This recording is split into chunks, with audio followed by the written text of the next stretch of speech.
कि ये लोग जो हैं वो उसके गांव के हैं, तो बहुत ज़्यादा खुश हो गया। और उसने जो है वो ये कहा कि ये जो दो सवारी हैं ये गोल चक्कर की हैं, मैं इनको छोड़ करके आता हूँ और फिर यहाँ बैठ करके सब मिलेंगे, क्योंकि काफ़ी टाइम के बाद जो है वो हम मिले हैं और यहाँ पे पार्टी करेंगे। भुवनेश ने जो है वो वैसा ही करा और वापिस वहाँ से आ गया और इन लोगों ने काफ़ी वहाँ पे पार्टी की और पार्टी में ही इन लोगों ने उसका गलत फायदा उठा लिया। जी हाँ, राधे राधे, आदाब, नमस्कार, सत श्री अकाल। आप सब लोग कैसे हो? आई होप आप सब लोग बहुत अच्छे से होंगे। दोस्तों, आप सब लोगों का मेरे यूट्यूब चैनल पर तहे दिल से, दिल की गहराई से हार्दिक अभिनंदन है। बता दें कि हमारे यूट्यूब चैनल का नाम डेली न्यू क्राइम स्टोरी है, जहाँ पे लगातार आपको क्राइम की कहानियाँ सुनने के लिए मिलती हैं और देखने के लिए भी मिलती हैं। तो दोस्तों, चलिए आज की कहानी की शुरुआत हम करते हैं उत्तर प्रदेश के बराबर में ही और दिल्ली के बराबर में ही नोएडा से। नोएडा की जो है वो ये कहानी है, जिसमें जो है वो 16 जून 2024 की ये कहानी है जो हम आपको सुनाने जा रहे हैं। पुलिस लाइन के पास जो है वो 30-32 साल के एक युवक की लाश मिलती है। थाना इकोटेक पुलिस जो है वो वहाँ पे आती है और लोग जो है वो पुलिस को बताते हैं कि वहाँ पे जो है वो एक डेड बॉडी पड़ी हुई है। उम्र जो है 30 से 32 साल की है। तो पुलिस जो है वो थाना इकोटेक पुलिस जो है वहाँ पे आती है और बॉडी को देखती है और बॉडी की जांच पड़ताल करती है, लेकिन कुछ भी पता नहीं चलता है कि ये कौन है और ये कहाँ से आया हुआ है और इसको किसने यहाँ पे मार के फेंका हुआ है। तो पुलिस के लिए एक चैलेंज बन जाता है कि इसका पता करने के लिए, क्योंकि उसके पास जो मोबाइल भी नहीं था और उसके पास कोई भी कागजात नहीं थे, सुराग नहीं था। तो पुलिस जो है वो सीसीटीवी कैमरों को खंगालती है। तो सीसीटीवी कैमरों की फुटेज से जो है वो पुलिस को पता चलता है कि ये आदमी जो है वो, इसका नाम भुवनेश यादव है और जो कि नोएडा के संभल का रहने वाला है और बिसरख में जो है वो काम करता है।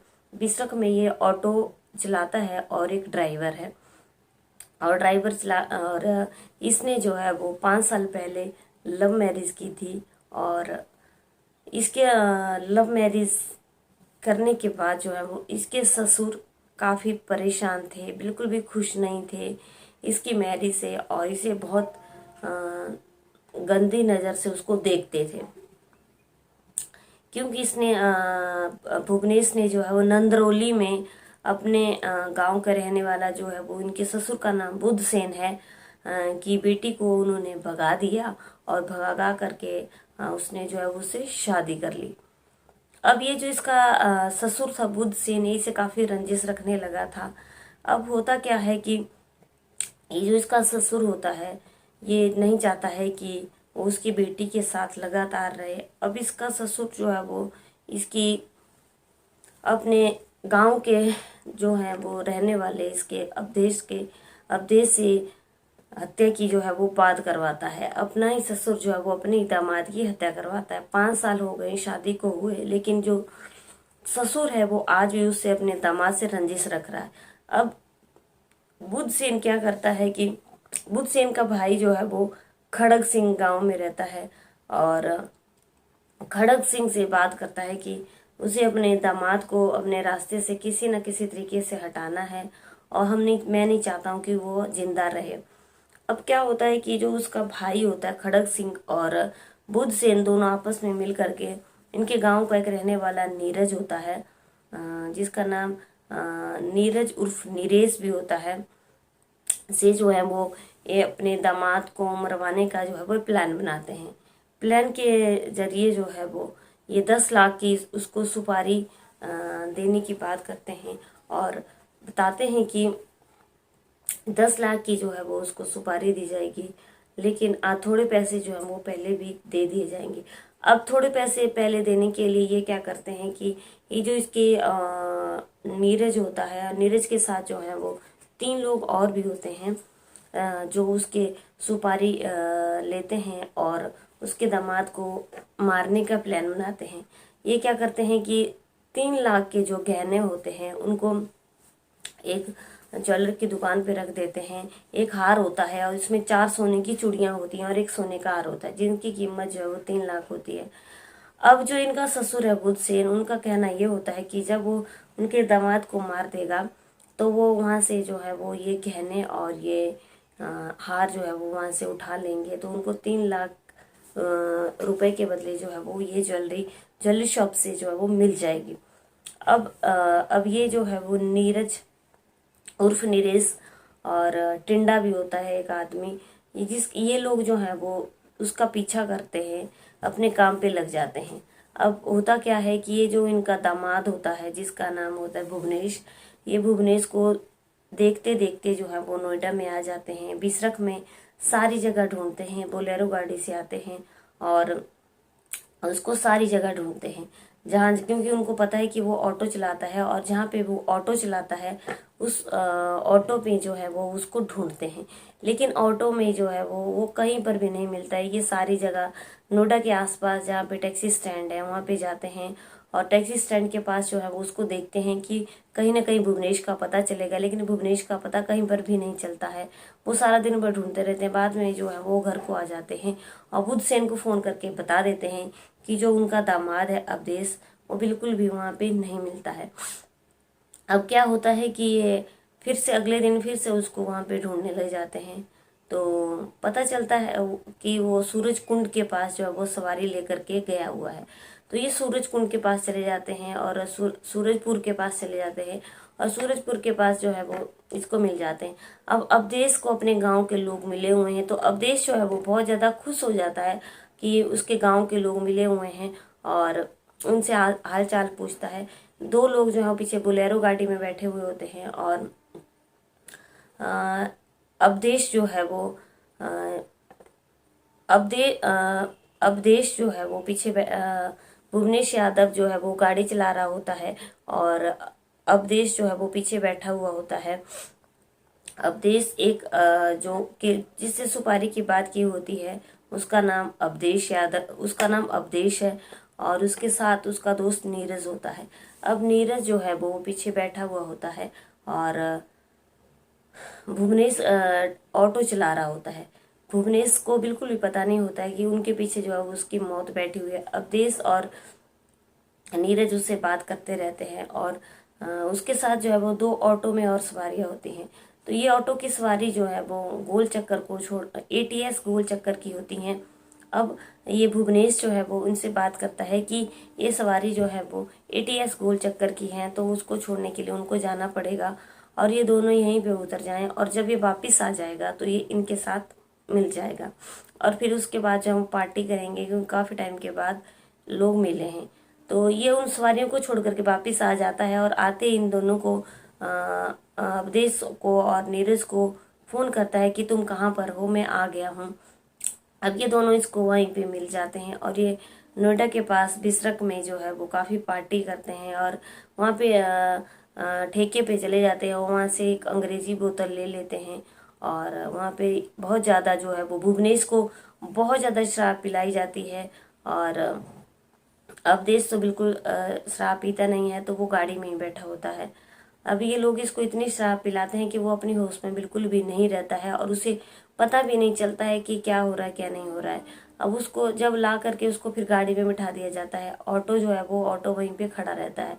अब जब ये गाड़ी में आकर के इनके बैठ जाता है तो इनको पता चलता है कि वो अपने होश में बिल्कुल भी नहीं है। तो ये लोग क्या करते हैं, इसका एकदम गला दबा देते हैं और जब ये इसका गला दबा देते हैं तो ये मर जाता है और तड़पता रहता है, लेकिन नशे में भी होता है और इसकी मृत्यु वहीं पे हो जाती है। जब इनको पता चलता है कि ये मर गया है तो ये जो है वो उसकी डेड बॉडी को उठा करके वहीं फेंक देते हैं और डेड बॉडी उठा करके वहीं पुलिस लाइन के पास जो है वो इसके डेड बॉडी को फेंक देते हैं। पुलिस लाइन के पास जो जब डेड बॉडी फेंक देते हैं और वहाँ से भाग जाते हैं, क्योंकि रात का वक्त होता है। और जब सुबह होती है तो लोग वहाँ पे आते जाते देखते हैं कि ये किसने किया और कैसे हुआ। तो पुलिस को इन्फॉर्म किया जाता है, पुलिस पूरी जांच पड़ताल करती है। तो ये जो है भी सारे पुलिस जो है वो जांच पड़ताल करती है और पुलिस को पता चल जाता है सारी फुटेज निकाल करके कि अवधेश ने ही ये जो है वो सब कुछ किया हुआ है। अवधेश को पुलिस गिरफ्तार करती है और उससे सारी बातें पूछती है। तो अवधेश सारी बात बता देता है और बातों में ये सारी बातें खुलती हैं। फिलहाल अगले दिन ये इसको मार करके क्या करते हैं कि ये वहाँ जहाँ ज्वेलरी शॉप से जो ज्वेलरी रखी हुई होती है उसको उठा लेते हैं। और अगले ही दिन ये उसका ऑटो जो है वो उसको भी हटाने के लिए वहाँ से आए थे और उसको ऑटो को भी वहाँ से हटा लेते हैं। जब पुलिस जो है वो अवधेश से सारी बातचीत कर लेती है तो अवधेश जो है वो सारी बात उसको बता देता है कि सारी कारनामा जो है उसके ससुर का करवाया हुआ है और उसके ससुर ने ही उनको मारने के लिए सुपारी दी हुई थी और वो नहीं चाहता था कि वो जो है वो यहाँ पे जिंदा रहे।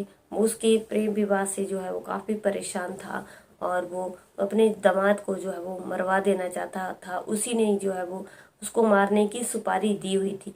अब पुलिस क्या करती है, उनकी निशानदेही पे ज्वेलर्स की शॉप पे जाती है और वहाँ से एक हार, 4 सोने के कंगन और बरामद करती है। और उसके बाद उसके ऑटो का भी पता लगाया जाता है, ऑटो को बरामद कर लिया जाता है और वहीं से जो है वो 4 मोबाइल पुलिस को मिलते हैं और एक गाड़ी जो है वो जिस गाड़ी में उसका मर्डर करवाया था वो गाड़ी भी पुलिस जो है वो बोलेरो गाड़ी होती है जिसको अपने अंडर में पुलिस ले लेती है। फिलहाल पुलिस ने जो है वो अवधेश ने जो है वो अपने उसके साथ जो उसके 3 दोस्त थे उनके नाम भी बता दिए और पुलिस ने जो है वो इन 4 लोगों को गिरफ्तार कर लिया।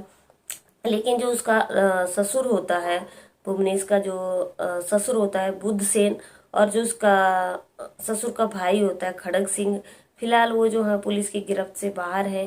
पुलिस को बिल्कुल भी उनका पता नहीं चल रहा है कि वो कहाँ पे है। इन 4 लोगों को जो है पुलिस ने अरेस्ट कर लिया है और जेल में डाल दिया है। दोस्तों अब क्या होता है कि जो भुवनेश यादव की पत्नी जो है वो जब उसको पता चलता है कि उसके पति का जो है वो कत्ल हो गया है और उसको जो है वो मार दिया गया है, तो वो पत्नी का क्या होता है, बेचारी बहुत रोती है और बहुत बिलखती है। लेकिन पत्नी के हाथ में कुछ भी नहीं आता है।